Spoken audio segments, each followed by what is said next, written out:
Dans l'hôtel Kinam dans Pétionville, côté Jean Saté annoncé semaine passée, direction santé dans l'école dans le ministère de l'Éducation nationale organisé 2 journées de travail pour techniciens, inspecteurs, départements et quelques partenaires dans le cadre d'exécution programme qui relève certification l'école Zami l'hygiène.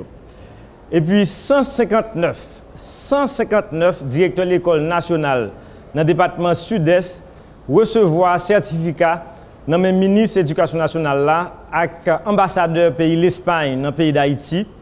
Ensuite, nous pourrons aller dans l'hôtel Montana avec docteur Georges Mérizier, expert dans les affaires d'éducation, dans le cadre d'une intervention qu'il fait sous micro-planification à cadre scolaire, une intervention extrêmement intéressante. Point ça a fait objet émission Action Éducation semaine ça. Red branché. Manita, le ça va porter de toujours. Qui leur parle l'école même? L'école, ça que t'as moi qui dit ça pour moi. Marine moi pas voir l'école. Marine pas voir l'école. Mais pour qu'on doit pour aller l'école, pour qu'activité tout demain à participer dans l'activité pays. Oh. J'aime bien participer dans l'activité pays. Ah, ouais ça.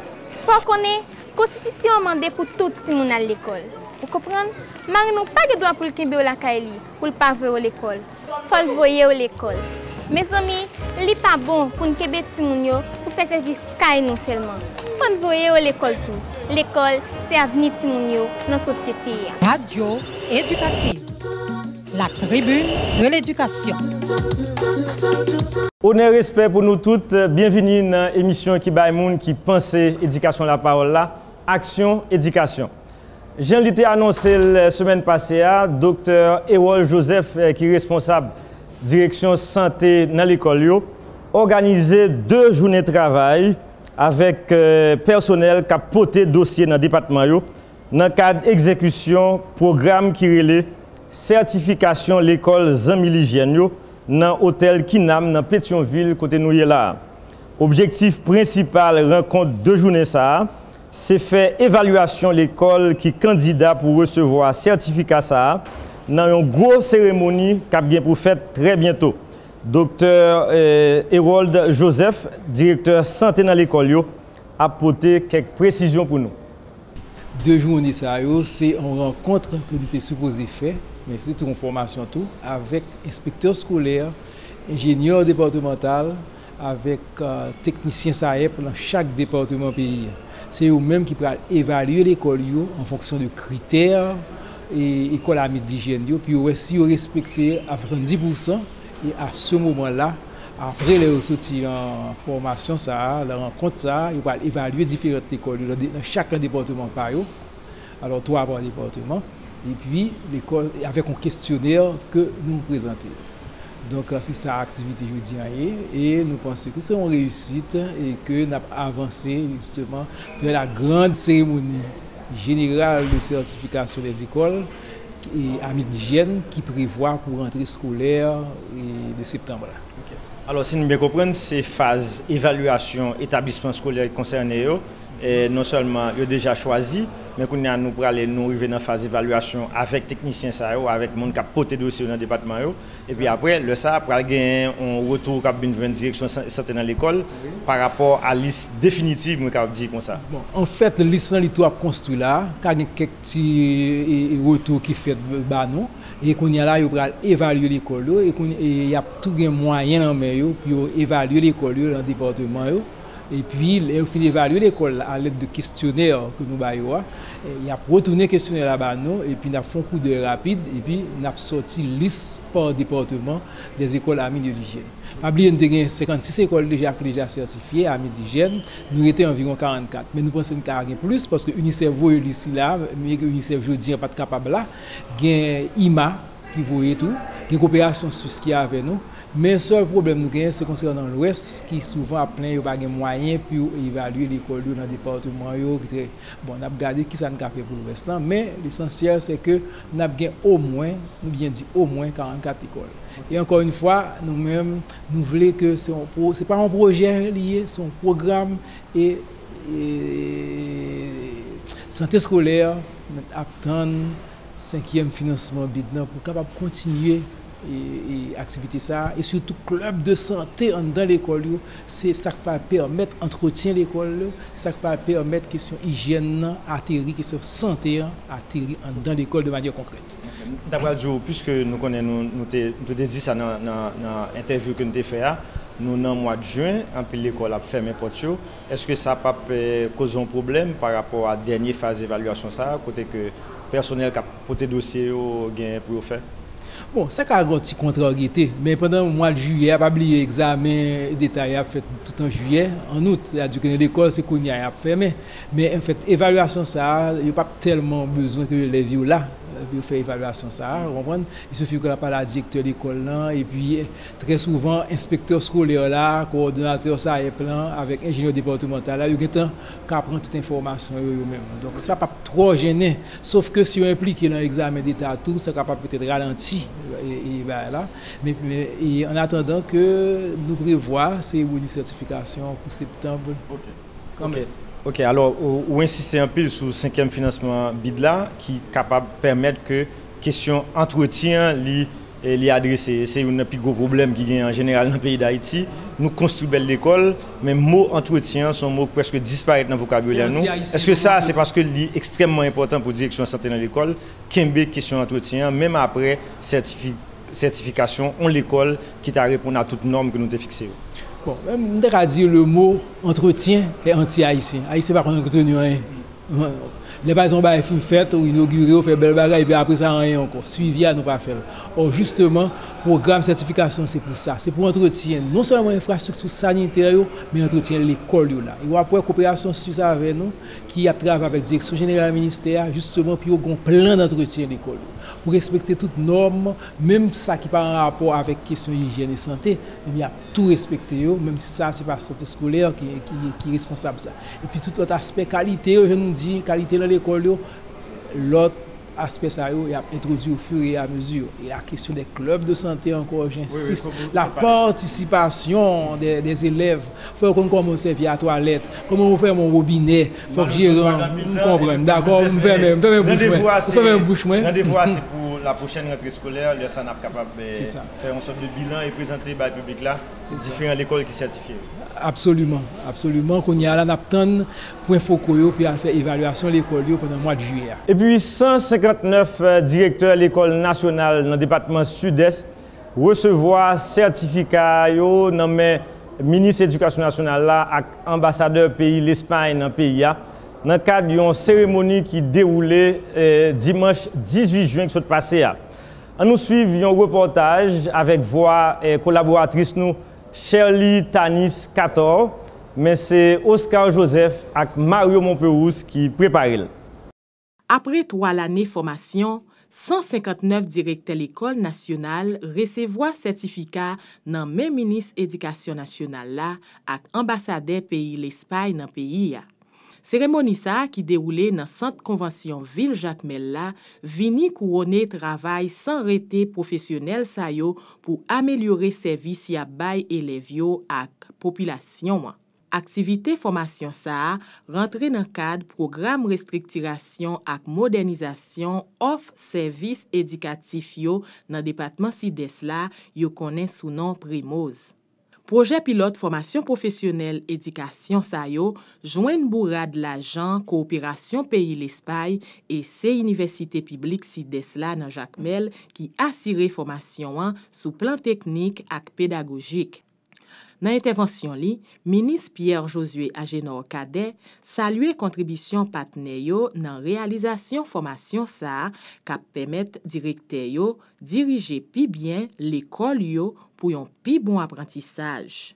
Ministre Cadet dit li constater soleil formation a déjà commencé briller dans département Sud-Est dans moment y a prend courbe pour aller dans qualité éducation.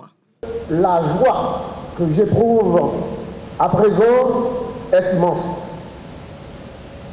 Et à cette joie, je veux adjoindre le plaisir personnel éprouvé à rencontrer des professionnels d'éducation, des partenaires internationaux et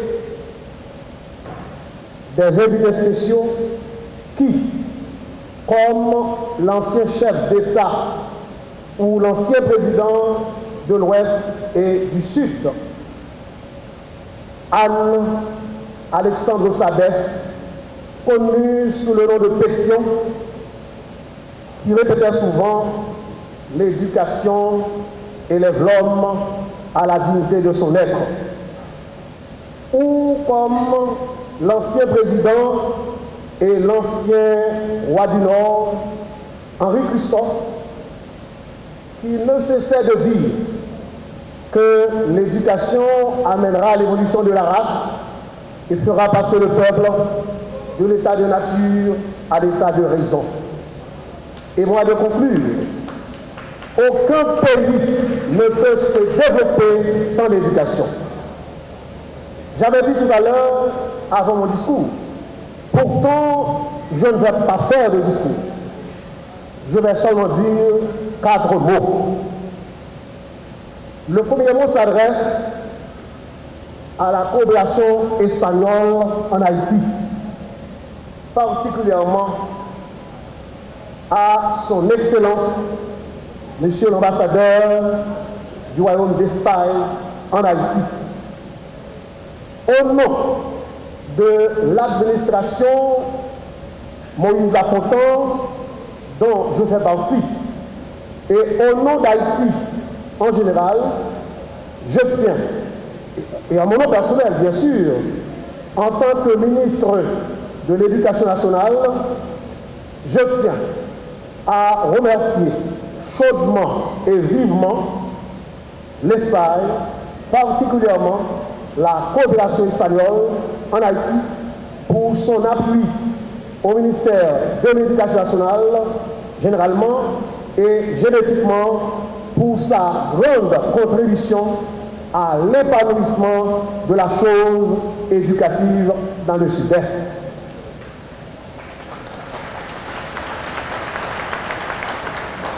Mon deuxième mot, c'est pour dire un merci en lettres d'or à l'UCSEL, notamment au recteur, aux doyens et à l'ensemble des professeurs, du fait que je constate que le soleil de la formation commence à briller dans le Sud-Est. À un moment où l'on pense au niveau de l'éducation à faire un virage vers la qualité, le bel exemple est là devant nous dans le Sud-Est. Et ça nous prouve combien, à travers le pays, si l'on veut, on peut faire des choses assez grandioses. Et je pense qu'avec l'UPSEJ, c'est un exemple qui est donné, un exemple qui mérite d'être suivi à travers le pays où nous avons 10 UPR, pour ne pas dire universités publiques en région. Si nous voulons vraiment changer Haïti, si nous voulons vraiment avoir l'Haïti que tous nous rêvons, il faut d'abord commencer par valoriser, je ne veux même pas dire revaloriser, le métier d'enseignant et reconnaître ses valeurs comme étant des valeurs. Bon côté Pali, ambassadeur pays l'Espagne, M. Manuel Lorenzo Garcia Omaechea, renouvelé volonté pays l'Espagne pour corriger le gouvernement haïtien dans les affaires d'éducation. Ambassadeur Omaechea mentionné toute action coopération espagnole dans le pays d'Haïti, c'est témoignage solidarité peuple espagnol pour peuple haïtien. La coopération espagnole reflète l'engagement et la solidarité du peuple espagnol envers le peuple haïtien et elle est basée sur la création de partenariats avec les institutions publiques haïtiennes. Ces projets, les plans de restructuration et de modernisation de l'offre de services éducatifs dans le Sud-Est, PREMOS, que la coopération espagnole mène avec le ministère de l'Éducation d'Haïti depuis 2006, s'aligne avec la volonté du gouvernement d'améliorer l'accès, la qualité de l'éducation et la gouvernance du système éducatif haïtien.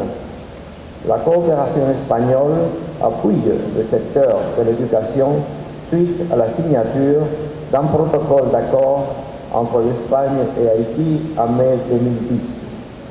Cet accord prévoit l'appui du secteur de l'éducation en Haïti à travers différentes interventions et modalités d'aide et il couvre les 3 composantes prioritaires de la stratégie du gouvernement haïtien, c'est-à-dire l'augmentation de l'offre publique, l'amélioration de la qualité de l'éducation et le renforcement de la gouvernance et l'efficacité interne du système, tant au niveau central que déconcentré.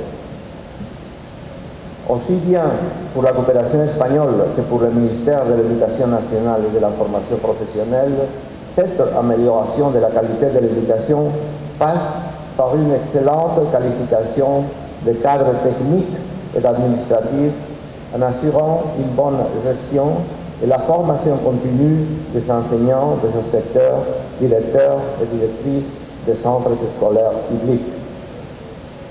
Aujourd'hui, nous sommes ici pour la remise des diplômes aux 150 directeurs et 9 directrices, 159 professionnels du secteur éducatif, auxquels je voudrais féliciter très cordialement, très sincèrement, tous et chacune, qui ont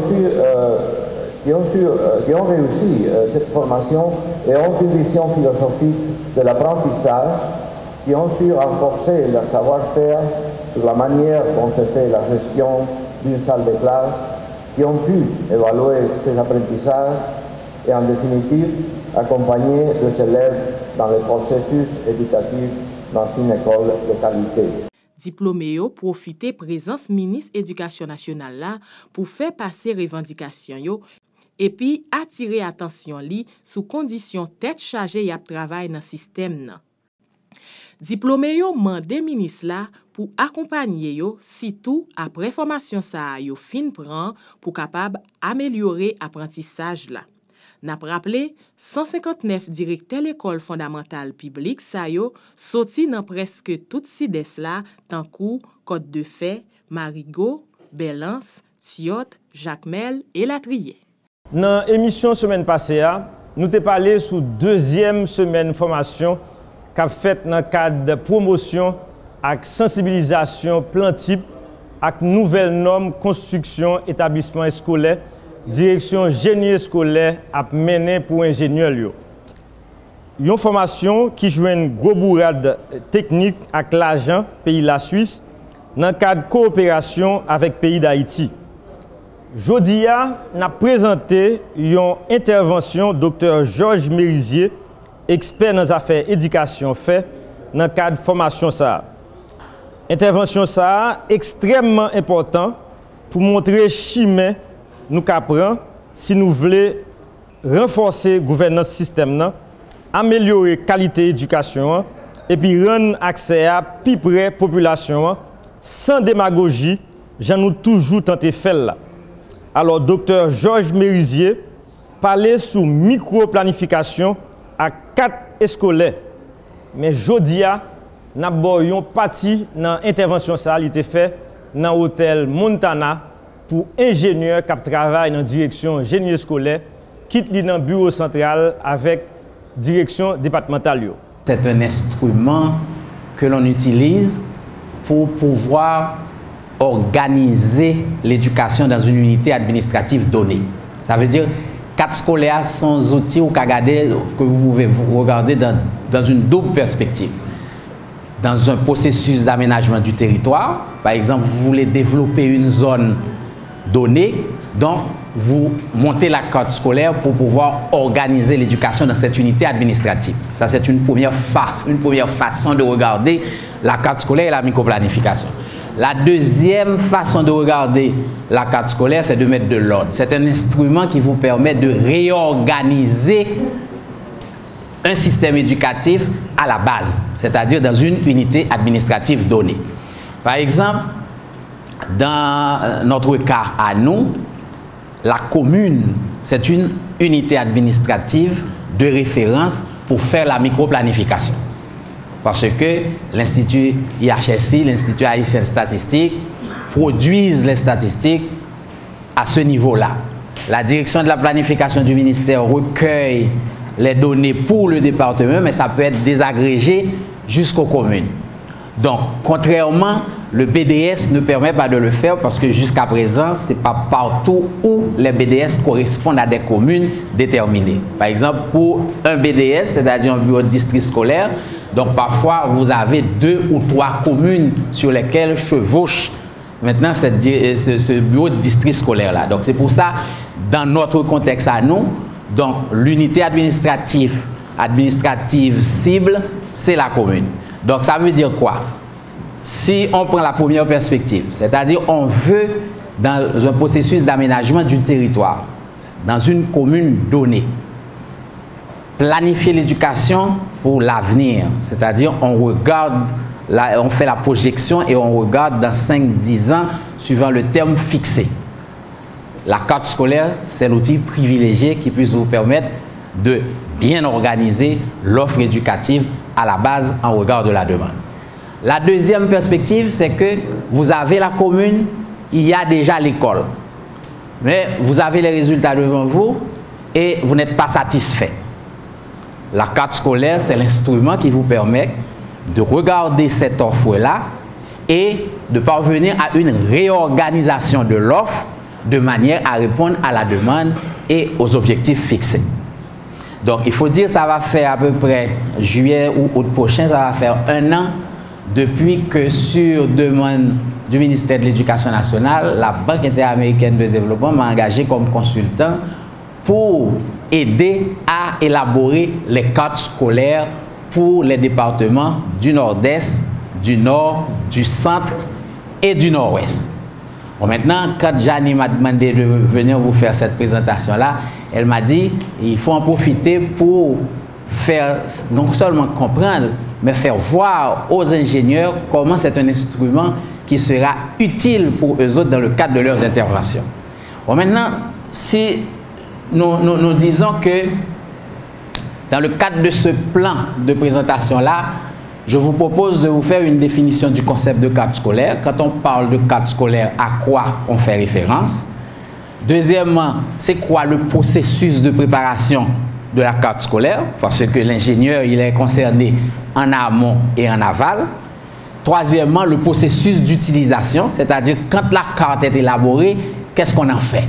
Et où qu'est-ce qu'on peut en faire? Et enfin, on va faire une étude de cas. C'est le cas scolaire, par exemple, la carte scolaire commune Vallière. J'aurais pu présenter dans le département du Nord-Est n'importe quelle commune. Parce que j'ai déjà produit toutes les cartes scolaires, les 13 cartes scolaires pour le département du Nord-Est, parce qu'il y a 13 communes dans le Nord-Est. Bon, maintenant, par définition, c'est quoi la carte scolaire? Par définition, dans une perspective d'aménagement du territoire. Dans une perspective d'aménagement du territoire, c'est-à-dire où il y a une zone que vous voulez développer. Bon, maintenant, comment on voit la carte scolaire? C'est quoi la définition de la carte scolaire dans ce contexte-là? Donc, c'est par définition un ensemble de techniques et de procédures utilisées pour planifier les besoins futurs d'éducation au niveau local et les moyens à mettre en œuvre pour satisfaire ces besoins. Ça veut dire, c'est un ensemble de techniques. Si vous prenez le document, vous allez voir, il y a plein de calculs là-dedans, il y a plein d'analyses là-dedans. Donc, ça veut dire que c'est effectivement un ensemble de techniques et de procédures utilisées pour planifier les besoins futurs de l'éducation. C'est-à-dire, on regarde la zone et au temps T donné et on projette pour le temps T plus N. 5 ans, 10 ans, 15 ans, etc. Et la carte vous permet non seulement d'anticiper la démographie, c'est-à-dire de voir dans 1 an, dans 2 ans, dans 3 ans, qu'est-ce que sera la demande, c'est-à-dire les enfants qui auront besoin d'éducation selon leur structure d'âge, selon leur lieu de localisation, etc. Et de dire quel type d'offre il faut créer, à quel endroit pour pouvoir répondre à ces besoins d'éducation-là. C'est ça dans une perspective d'aménagement du territoire. Bon, maintenant que le territoire est déjà organisé, si vous prenez par exemple, comme je prends comme exemple la commune Vallière, il y a déjà de l'offre. Il y a l'école déjà dans la commune Vallière. Et il y a les enfants, il y a les familles, il y a les ménages. Et ces ménages-là se trouvent déjà quelque part. Bon, maintenant, c'est la deuxième définition, c'est que la carte scolaire, c'est l'outil qui permet de réorganiser l'offre scolaire dans cette unité administrative-là de façon à répondre aux besoins d'éducation des enfants en respectant des normes qui sont internationalement établies.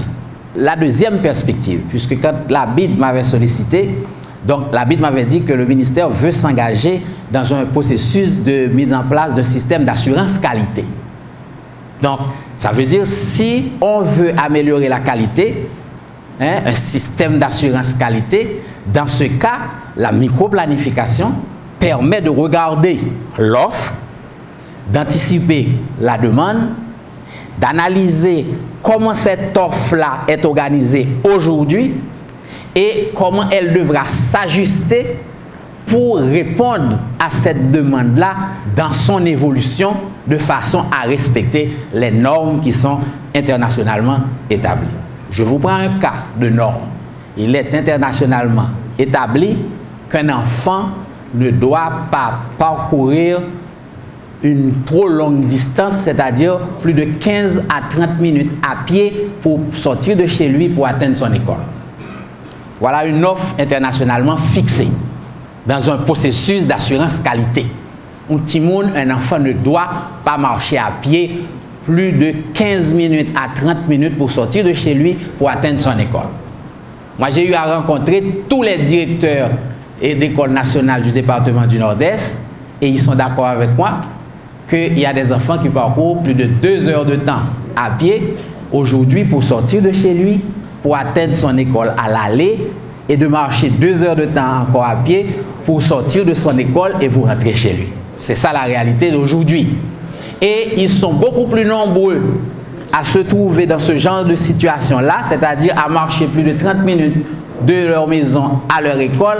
Donc ça veut dire la carte scolaire, c'est l'outil que les autorités peuvent utiliser pour mettre de l'ordre dans ça. C'est-à-dire de travailler au respect de cette norme-là.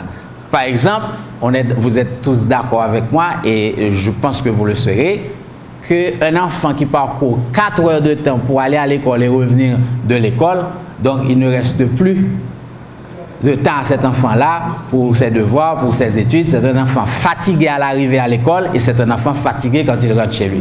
Moi-même, faites rien net. Moi, je fais tous les départements. Moi, j'ai toujours vu des enfants qui dans mon grand Gilles, si on là, qui râlent monter depuis en bas, qui traversent l'école nationale là, pour aller à l'école d'Ondon. Si on a souhait. Et l'enfant, 6 ans, 7 ans. Donc l'école, c'est son calvaire, donc ça veut dire qu'il n'y a rien de plaisant. Il n'y a rien de plaisant pour un enfant à être assujetti à ce genre de situation-là. Donc la carte scolaire, c'est l'instrument qui permet de réguler ça.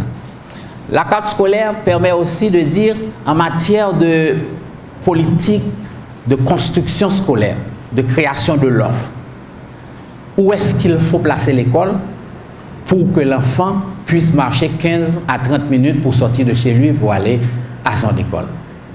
La carte scolaire permet de dire c'est là qu'il faut placer cette école. Donc on parle de aire de recrutement de ces enfants-là. Ça veut dire pour chaque école donnée, on établit l'aire de recrutement de cette école-là. Ça veut dire un enfant qui se trouve dans cette aire de recrutement-là, en principe cet enfant-là est habilité à aller à telle école donnée. L'éducation, c'est la base d'une société. Sans éducation, pas de développement. Instruction, éducation et socialisation, c'est ça qui fait ou gagne une éducation qui a valorisé le changement dans la société.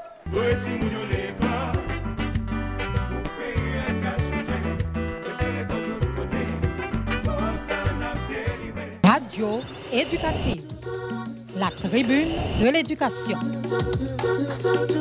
probablement on a fait tout possible nous pour réaliser une interview avec Dr. Georges Merizier sur question ça qui est capitale pour le développement système et surtout qui permet nous finir avec démagogie et promesses sans fondement.